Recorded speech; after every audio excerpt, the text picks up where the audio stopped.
Hi, this is Aquarius Tranquility. In the previous video, I had finished off Welcome to Introduction, and I was showing you how to quickly change into a Mesh Avi when you are new.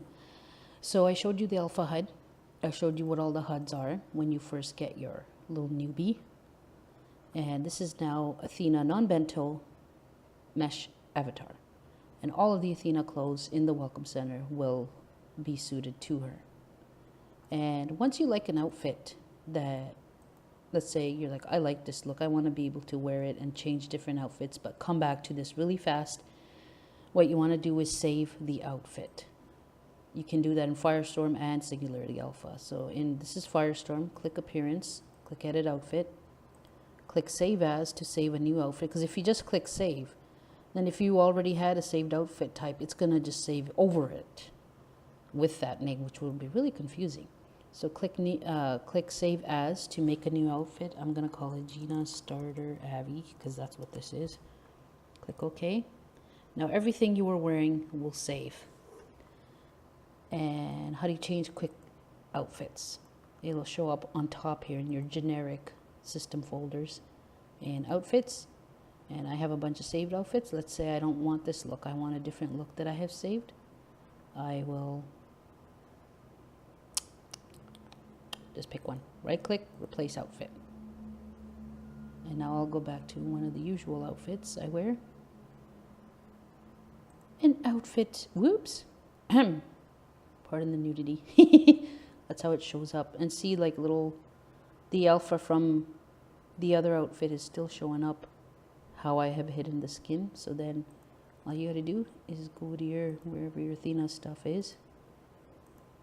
Add my Alpha HUD again. And whichever slot that was, I don't remember. Just go to it. And load. That's the right one. See? See how fast that was? And now all the right parts are hidden and all that stuff. Hee hee. Chris does upload legal outfits from SL with a license, and he sells them in his Globet and Tranquility Mall. And this is one of the outfits he uploaded. Yes, to detach that, and that's already saved. So that's the Alpha HUD. You'll have to get out and fix a lot. Sometimes when you just log in, your hands are all stiff, so you can use the hand HUD to kind of change whichever hand position you want your hands to be in. Next, I'm going to make a tutorial on how you can quickly save your AOs, your animations, like your stand animations and that. You can save a whole bunch down here in the toolbar. You can save a whole list. So let's say today, I don't want to be, standing around like the Rachel AO. I want a different AO. You can save all these, and the benefit of this is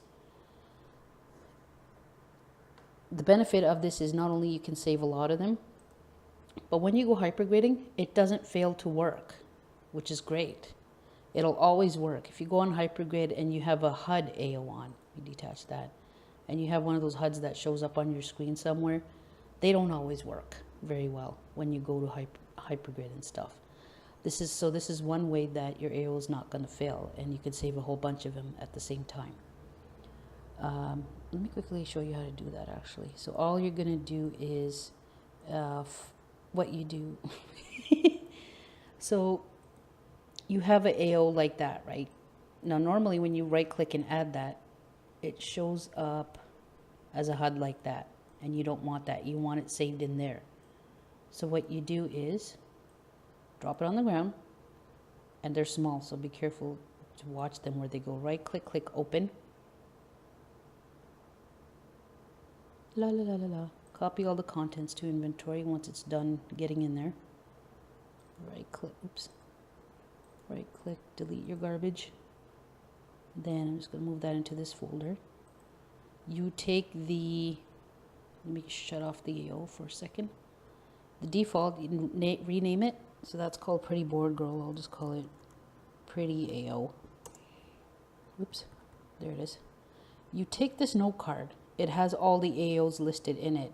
Drag it into your animation overrider, and it starts configuring it. And it puts all the walks in the walks, the stands in the stands. It does all that for you.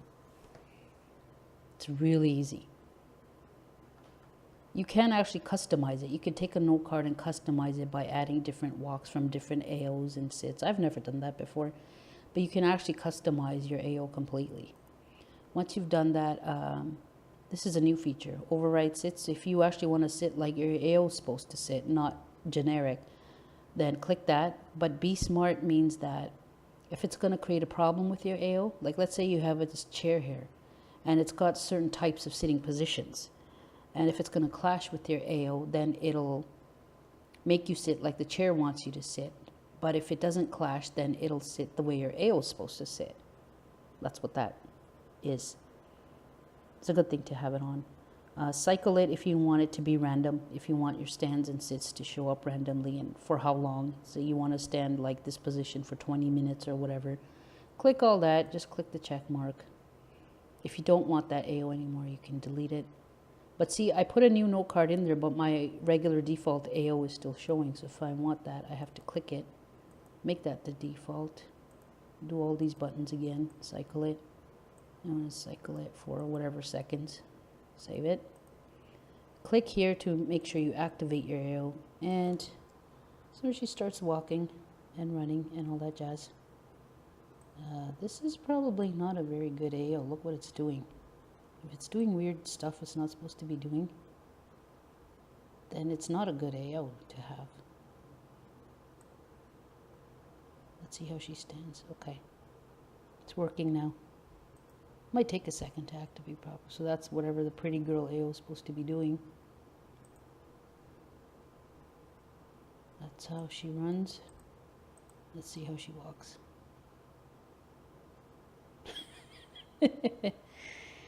Okay.